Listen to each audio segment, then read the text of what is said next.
What's up, ADHD crew? If you're currently a student or you're thinking of becoming a student in the near future, I want to give you a little bit of insight into how I survived as a student, and I want to save you the suffering that I had to go through to figure out how to organize myself more efficiently. So I'm going to show you my study practices, my organization techniques, as well as some of the things I wish I did, and just the general day-to-day living and adulting, if you like, to just look after myself and take care of my responsibilities. So let's begin. I think before I get into anything about learning and organization, I need to get this out there first. It's extremely important that you get some kind of support, right? So even if you're not diagnosed, you still want to look for some kind of mentorship or support group or somebody that you can speak to. And I wish I did this much sooner instead of waiting a year or 2 years into my course, because I would have got much better grades and I would have been happier overall. I know for a lot of people with ADHD, it's extremely difficult to take action and actually make things happen and take responsibility, because I've been there myself. In the back of my mind, I knew full well that I should be doing this and speaking to people and sorting out my stuff, but I just put it off. I procrastinated. Please don't do this. Believe me, the longer you go without support and helping yourself and talking to somebody, the worse things are going to get, and you're going to end up playing catch up for the rest of the semester, and you're going to fall behind.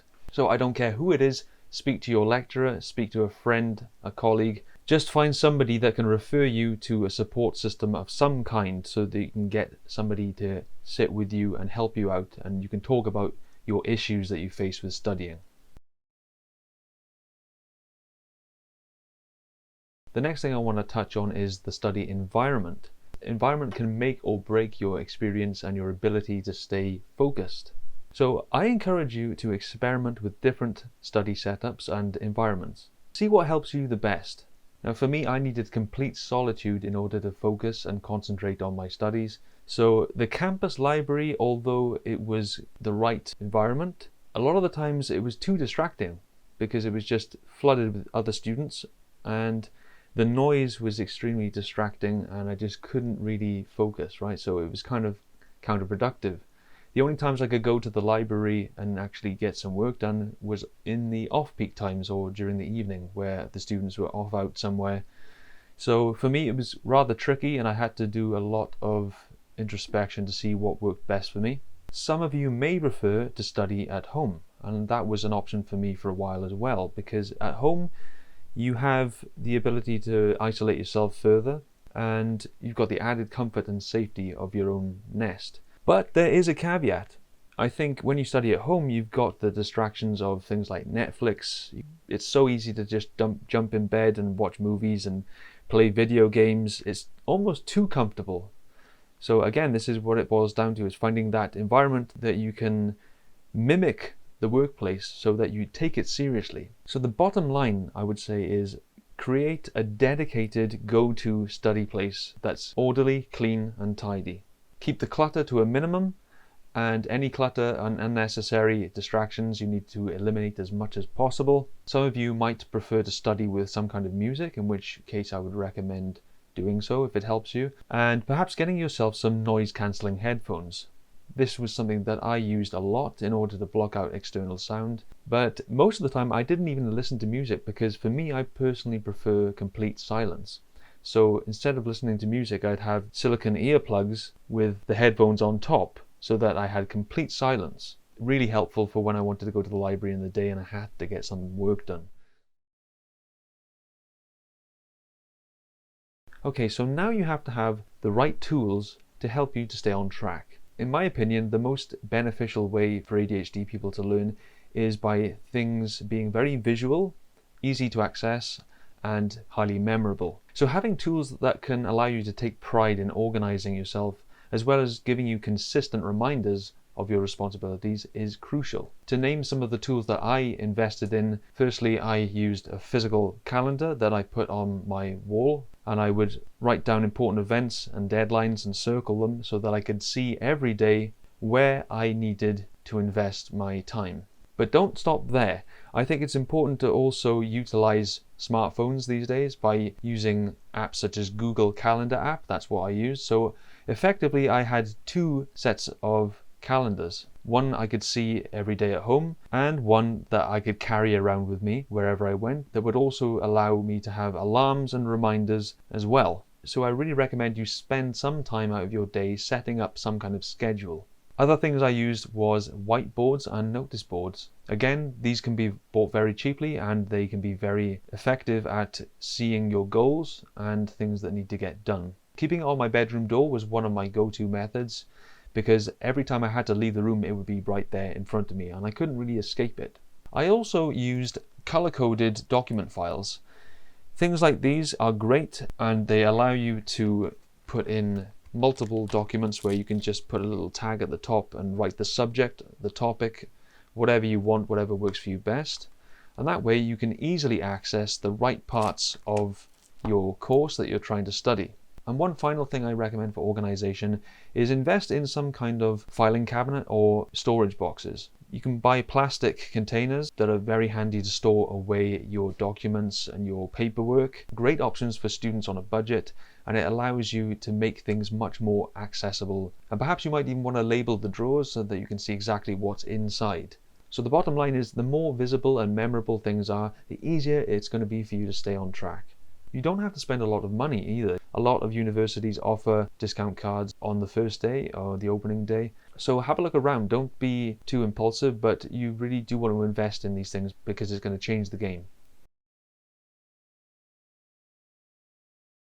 Okay, so on to the learning aspect. In my experience, people with ADHD learn very similarly to how children learn.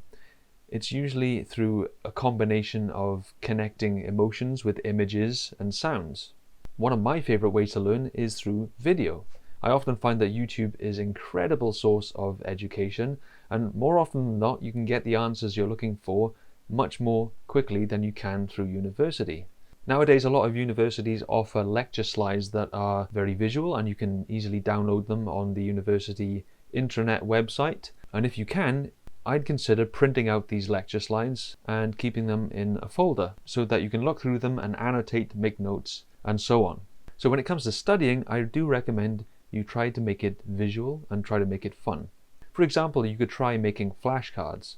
If you can connect an image to a certain academic concept, or an acronym where you have letters that mean different things and make up a phrase, and I find overall this is a much more effective way to retain the information. Now, another thing you could try is taking a dictaphone into the lecture or class. Because in my opinion, when you're there in class, it can be very hard to focus entirely on the lecture and what's being said, especially if it's noisy, the students are chit-chatting. It's very distracting. So I believe that it helps a lot to revisit that lecture by having a recording there, because sometimes when you're studying, you miss out on key explanations that the teacher says that can be very helpful to your understanding of the subject. So try that out. Try listening back over the lecture and taking notes as you go along. I think it's more important to be present in lectures rather than writing every word down word for word, because it's much harder to keep up. In my opinion, you don't really take in the information because you're too focused on trying to write all the words down instead of actually taking on board the meaning of it.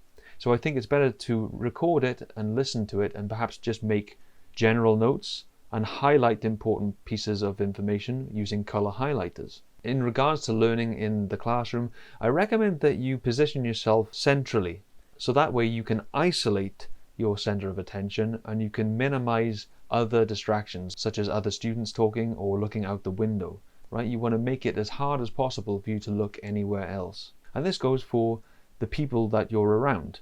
Perhaps you want to avoid other students that don't really take the education that seriously, or they distract you too much by talking. Get involved with other people who take the course really seriously, because they're going to help you to stay motivated on your studies. And finally, when it comes to studying, I want you to try blocking out some time, spending maybe 20 minutes out of your day to just make a little schedule on your Google Calendar app or on your physical calendar, or perhaps even just drawing one on paper from scratch and putting it up somewhere really visible. But if you struggle to stay on track with your study periods, try using the Pomodoro technique. That's a great little way to study in short bursts of time, and it allows you to have frequent breaks in between. so that you don't get too overwhelmed and you don't zone out too much. It's entirely up to you how often you take a break, but I think the standard is around 20 minutes of study with a 5-minute break, and you repeat that over and over for however long your study period is. At the end of the day, you have to do what works for you. You have to work with your ADHD instead of trying to follow a model that just doesn't work with you. It's like trying to shove a cube into a circular hole. It's not going to work. And if you're struggling to get motivated to start on something, I recommend you just get on YouTube for 10 minutes, set an alarm, and watch some videos on the subject you're trying to study. Because I find that sometimes that's all I needed to get the ball rolling. And the final stage is just day-to-day living. What worked for me really well was giving everything a home, right? So as an example, I would say keep your laptop, keep your books, your pencil case, etc. all in your backpack, and keep that backpack in the same place in your room every day. So that way you can just pick it up and go, and you know exactly where your essentials are. It's all about creating habits, right? The more often you implement these techniques, it's going to become second nature. So when it comes to other things like meal preparation and food, I would say just shop simply, buy budget-friendly foods and throw things together in a plastic container to take with you. It can be very cheap and you can just season it or use sauces to give it a bit more flavor. Because this way, if cooking is too much of a stress for you, you can eat meals that are more easy to put together and you don't have to resort to buying junk food. You don't have to waste your money on these unfilling meal deals. And honestly, I think it's more important to have whole foods. Don't fall into the trap of buying junk food because it's going to harm your mental health. It's going to give you crappy performance. One of my favorite meals was just jacket potato with tuna. And a lot of these ingredients can cost literally pence. It can cost you maybe £1 or £2 for a couple of meals. Something I also did was investing in a small mini refrigerator that I could keep in my room because I found it easier to differentiate my food from my roommates. Now, if you're a student or you have been a student, you're probably aware that living with other people can get a bit ugly sometimes if people don't clean up after themselves. This might be you if you have ADHD and you're a bit messy. So I think keeping your own stuff in your own place is going to be easier for you to avoid any confrontation. The next tip I would say is minimize your belongings, right? You really don't need that much stuff. And honestly, the more stuff you have cluttering out your room, the harder it's going to be mentally to stay organized everywhere else. So perhaps keep a simple wardrobe that's not too much effort to stay on top of in terms of washing and ironing, and perhaps just purge stuff lying around that you don't need. And one final tip, limit how much you party. Alcohol and drugs is a one-way ticket to spiraling out of control, getting into the wrong crowd, and just worsening your ADHD symptoms. Okay, so you want to be kind to yourself. You want to treat your body and mind with respect. Take pride in your education and your well-being. Well, I think that's enough for now. I think that's all we have time to cover.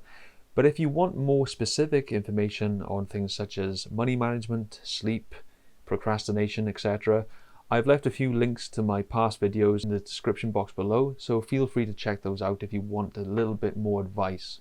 Thanks for watching, guys. Take care and good luck.